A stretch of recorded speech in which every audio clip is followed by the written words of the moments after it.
வணக்கம். இன்றைய செய்திகள்.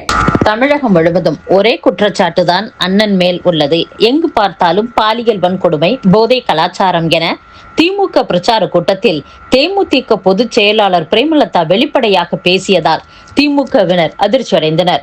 சேலம் திமுக பிரச்சார பொதுக்கூட்டத்தில் பிரேமலதா கலந்து கொண்டு பேசினார்.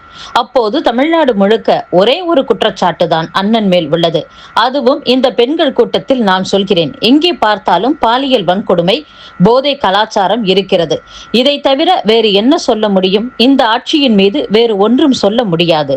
நான் சொல்கிறேன், இன்றைக்கு சகோதரியாக இந்த கூட்டணியில் அண்ணனுக்கு வலதுகரமாக இணைந்திருக்கிறேன். அப்படி எங்கேயாவது பெண்களுக்கு ஏதாவது என்றால் அண்ணனிடம் உரிமையாக பேசுவேன். எல்லா இடங்களிலும் சிசிடிவி, பெண்களுக்கான உரிமையும் பாதுகாக்கும் சூழலையும் நிச்சயம் அண்ணன் உருவாக்குவார் என்பதில் யாருக்கும் எந்த மாற்று கருத்தும் தேவையில்லை. பெண்கள் என்றாலே சக்திக்கு இணையானவர்கள். ஒட்டுமொத்த சக்திகளே இன்றைக்கு ஒன்றிணைந்து இருக்கிறோம். நாம் அனைவரும் இணைந்து சக்திகளாக நமது தமிழகத்தையும் திராவிட பாரம்பரியத்தையும் காக்க வேண்டிய தருணம். தமிழகத்திற்கு ஏதாவது சின்ன பிரச்சனை ஏற்பட்டால் நாம் எல்லோரும் ஜான்சி ராணியாக மாறுவோம், வேலு நாச்சியாராக மாறுவோம். தமிழகத்திற்கு அச்சுறுத்தல் வந்தால் ஒட்டுமொத்த பெண்கள் சக்தியும் ஒன்று திரண்டு அண்ணனுக்கும் இந்த ஆட்சிக்கும் துணை நிற்போம். பெண் சக்தி ஒன்று திரண்டால் இந்த உலகமே நினைத்தாலும் அவரை எதிர்க்க யாரும் முடியாது. வீட்டில் அவரை பாதுகாப்பதற்கு அன்னி துர்கா இருக்கிறார். தமிழகம் முழுவதும் துர்காக்களாக, அம்மன்களாக, சக்திகளாக தாய்க்குலங்கள் நீங்கள் இருக்கிறீர்கள். அதனால் சொல்கிறேன், அவருக்கு எதுவும் வராது, அவரது ஆட்சிக்கும் எதுவும் வராது. நிச்சயம் சொல்கிறேன், இந்த ஆட்சி மீண்டும் மகத்தான வெற்றி பெறும் என்று பிரேமலதா விஜயகாந்த் பேசியுள்ளார். தொகுதி மறுவரையறைக்கு எதிர்ப்பு தெரிவித்து நாமக்கல் திமுக நிர்வாகி இல்லத்தின் முன் கருப்பு கொடி ஏற்றியும் தொகுதி மறுவரையறை திட்ட நகலை எரித்தும் முதலமைச்சர் மு.க.ஸ்டாலின் போராட்டம் நடத்தினார். தொகுதி மறுவரையறைக்கு எதிர்ப்பு தெரிவித்து தமிழகம் முழுவதும் இன்று கருப்பு கொடி போராட்டம் நடத்தப்படும் என்று அறிவித்திருந்தார். அதன்படி நாமக்கல் திமுக நிர்வாகி இல்லத்தின் முன் கருப்பு கொடி ஏற்றியும் தொகுதி மறுவரையறை திட்ட நகலை எரித்தும் முதலமைச்சர் ஸ்டாலின் போராட்டம் நடத்தினார். மாநிலங்களின் உரிமைகளை பறிக்கக்கூடாது என முதல்வர் ஸ்டாலின் உள்ளிட்ட திமுகவினர் கோஷம் எழுப்பினர். சென்னையில் அண்ணா அறிவாலயம், மதிமுக அலுவலகம், முதலமைச்சர் இல்லம் உள்ளிட்ட இடங்களில் கருப்பு கொடி ஏற்றப்பட்டுள்ளது. இது குறித்து முதலமைச்சர் ஸ்டாலின் வெளியிட்டுள்ள அறிக்கையில், தொகுதி மறுவரையறைக்கு தமிழகமெங்கும் எதிர்ப்பு தீ பரவட்டும், பாஜகவின் ஆணவம் வீழட்டும். அன்று தமிழகத்தில் பற்ற தொடங்கிய ஹிந்தி எதிர்ப்பு தீ டெல்லியை சுட்டெரித்தது. டெல்லி பணிந்த பின்பே எங்கள் தீ தணிந்தது. இன்று தமிழரை சொந்த நாட்டில் அகதிகளாக்கும் கருப்பு சட்டத்தின் நகலை எரித்து மற்றுமொரு தீயினை பற்ற வைத்திருக்கிறேன். இத்தீயும் திராவிட நாடெங்கும் பரவும் பாஜகவின் ஆணவத்தை அடக்கி காட்டும். தமிழ் எங்கள் பிறவிக்கு தாய், இன்ப தமிழ் எங்கள் வளமிக்க உளமுற்ற தீ என்று முதலமைச்சர் மு.க.ஸ்டாலின் கூறியுள்ளார். அன்று தமிழகத்தில் பற்ற தொடங்கிய ஹிந்தி எதிர்ப்பு தீ டெல்லியை சுட்டரித்தது. டெல்லி பணிந்த பின்பே எங்கள் தீ தணிந்தது. இன்று தமிழரை சொந்த நாட்டில் அகதிகளாக்கும் கருப்பு சட்டத்தின் நகலை எரித்து மற்றுமொரு தீயினை பற்ற வைத்திருக்கிறேன். இத்தீயும் திராவிட நாடெங்கும் பரவும்.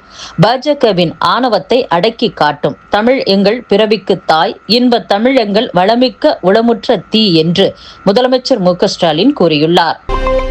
உள்கட்டமைப்பில் உலக அளவில் நம் நகரங்கள் உயர்ந்து வருகிறது என்று முதலமைச்சர் மு.க.ஸ்டாலின் தெரிவித்துள்ளார். சென்னை கோயம்பேடு மெட்ரோ ரயிலில் மாற்றுத்திறனாளி ஒருவர் எளிதான முறையில் வீல் சேர் பயன்படுத்தி மெட்ரோ ரயிலில் பயணம் மேற்கொண்டது குறித்து வீடியோ ஒன்றை சமூக வலைதளத்தில் முதலமைச்சர் பதிவிட்டிருந்தார். அந்த வீடியோவில் இது தொடக்கம்தான். 2030ஆம் ஆண்டிற்குள் சென்னையின் அனைத்து பகுதிகளிலும் மட்டுமல்ல, தமிழகத்தின் அனைத்து முக்கிய நகரங்களிலும் நடைபாதை மரங்கள் கொண்ட கம்ப்ளீட் ஸ்ட்ரீட்ஸ் உருவாக்கப்படும் என்பதே ஸ்டாலின் ஸ்டேட்மெண்ட் எனும் எனது 14 அம்ச தொலைநோக்கு திட்டத்தில் அறிவித்திருக்கிறேன். திராவிட மாடல் 2.0 ஆட்சியில் உட்கட்டமைப்பில் உலக அளவில் நம் நகரங்கள் உயரும் என்று முதலமைச்சர் ஸ்டாலின் கூறியுள்ளார். தேர்தல் பிரச்சாரம் சூடு பிடித்துள்ள நிலையில் நகராட்சி, மாநகராட்சி நிர்வாகங்கள் குடிநீர் கட்டணத்தை ஓசையின்றி உயர்த்தும் நடவடிக்கையில் ஈடுபட்டுள்ளதாக புகார் எழுந்துள்ளது. தமிழகத்தில் 2022ஆம் ஆண்டில் நிலங்களுக்கான சொத்து வரி 100% மேல் உயர்த்தப்பட்டது. இதன் தொடர்ச்சியாக ஆண்டுக்கு 6% சொத்து வரியை உயர்த்தி கொள்ள தமிழக அரசு அனுமதி அளித்து 2024இல் அரசாணை வெளியிட்டது. அதன் அடிப்படையில் நகர்ப்புற உள்ளாட்சிகள் சொத்து வரியை உயர்த்தி வருகின்றன. இதன் இதன் அடிப்படையில் குடிநீர் கட்டணமும் உயர்த்தப்படுகிறது. தமிழகத்தில் சென்னை தவிர்த்து பிற மாநகராட்சிகள் மற்றும் நகராட்சிகளில் தமிழக குடிநீர் வடிகால் வாரிய விதிகளின்படி வீடுகளில் பொருத்தப்பட்டுள்ள மீட்டர் அடிப்படையில் குடிநீர் கட்டணம் வசூலிக்க வேண்டும். ஆனால் பெரும்பாலான இடங்களில் மீட்டர்கள் சரியாக செயல்படவில்லை. எனவே சொத்து வரி மதிப்பில் 1.5% என்ற அடிப்படையில் குடிநீர் கட்டணம் வசூலிக்கப்படுகிறது. இந்த முறை இதை மாற்ற வேண்டும் என்றால் மாநகராட்சி அல்லது நகராட்சி மன்ற கூட்டத்தில் தீர்மானம் நிறைவேற்ற வேண்டும். ஆனால் அதை செய்யாமல் தன்னிச்சையாக நகர்ப்புற உள்ளாட்சி அமைப்புகள் குடிநீர் கட்டணத்தை உயர்த்தி வருகின்றன. உதாரணமாக சென்னையை அடுத்த தாம்பரம் மாநகராட்சியில் மாதம் 100 ரூபாய் என்ற அடிப்படையில் காலாண்டுக்கு 300 ரூபாய் என குடிநீர் கட்டணம் வசூலிக்கப்பட்டது. சமீபத்தில் மாதம் 150 ரூபாய் என கட்டணம் உயர்த்தப்பட்டு கணினியில் பதிவேற்றம் செய்யப்பட்டுள்ளது.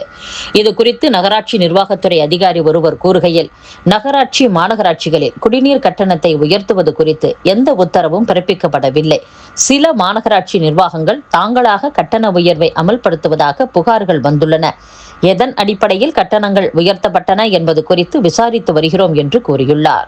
இத்துடன் செய்திகள் நிறைவடைகின்றன. மீண்டும் நாளை சந்திப்போம். வணக்கம்.